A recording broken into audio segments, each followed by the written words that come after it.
Hello everyone. Like you guys can see, I will have my information speech about Harley Davidson today. When it would be a live audience, I probably can see the people were smiling from you guys. Then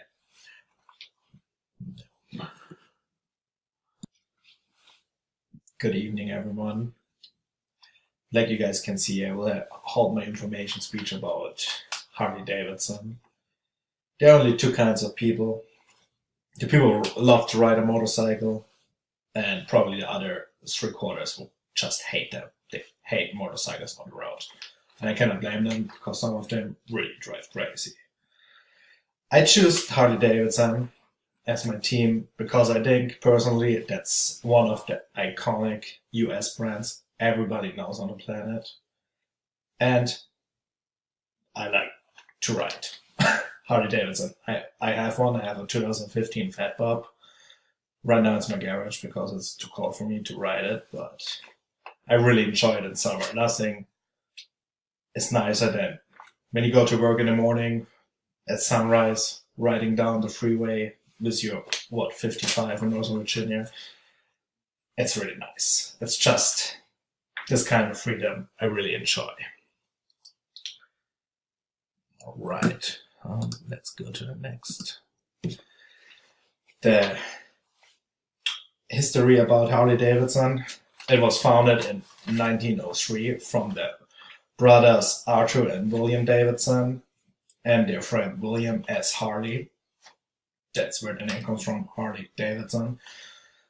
The intention of the three guys was to get the fastest bike around. And with the limited amount of market products at the time, I guess, or the non-existing aftermarket to pimp their bike, make it faster. So they had to go in their own backyard and build the bike the way they wanted it. So in 1903 they decided they wanted to make a business out of it. They sold the first year a whopping 3 motorcycles. Compared to the 283,000 in 2014, according to the Time magazine. That's a slightly difference, but I mean, every company started small.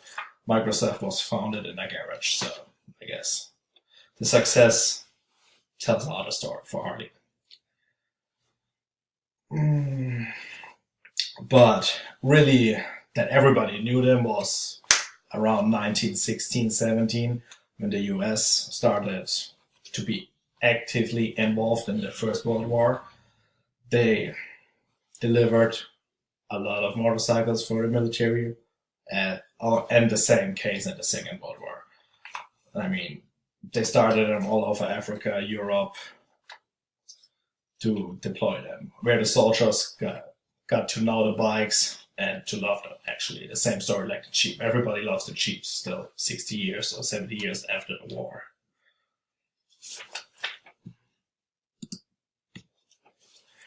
The Harley cult. I mean, everybody thinks about this freedom-loving, bearded motorcycle driver. I mean, like you can see, I don't have a beard, but I still do believe that riding a motorcycle is a kind of freedom. The adventure, of course, you're very limited. You only got, a 3.7 gallon tank, brings you around like 120 miles, and you have nothing with you. I mean, I'm just riding with the stuff I have in my pockets, not like in your car where you have air conditioning or whatever. It's just still an adventure. You feel the wind, the flies hitting your face.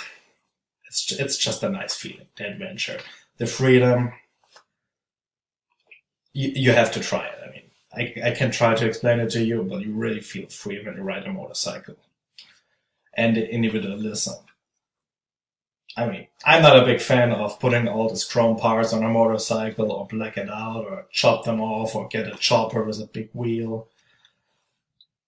But it's like tuning a car. Whatever the people like. I don't like it, but some people do.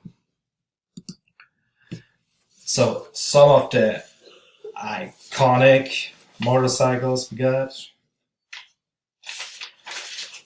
This one is the 93.6 EL161 Knucklehead. When you look at that, that's exactly how everybody on the planet imagine a Harley. With the iconic tank, you see that they still build them the same way, or kind of the same way on this design. That's for me the non-plus ultra iconic Harley Davidson. Then I got the 57 Sportster. That's back to the roots, a small bike, big engine, a little bit faster for the sports purpose, therefore the name. And they actually still sell them in a 1200 cubics and 883. The 1990 Fat Bob is not really iconic. I just choose it because Arnold Schwarzenegger had it in Terminator, and I think that's a super nice bike. I would love to have one, but I have to finish my college first to get a nice job for that, to afford it. The future of the company. So, with decreasing sales in the US, they try to endeavor new markets in Asia, with the main focus on India.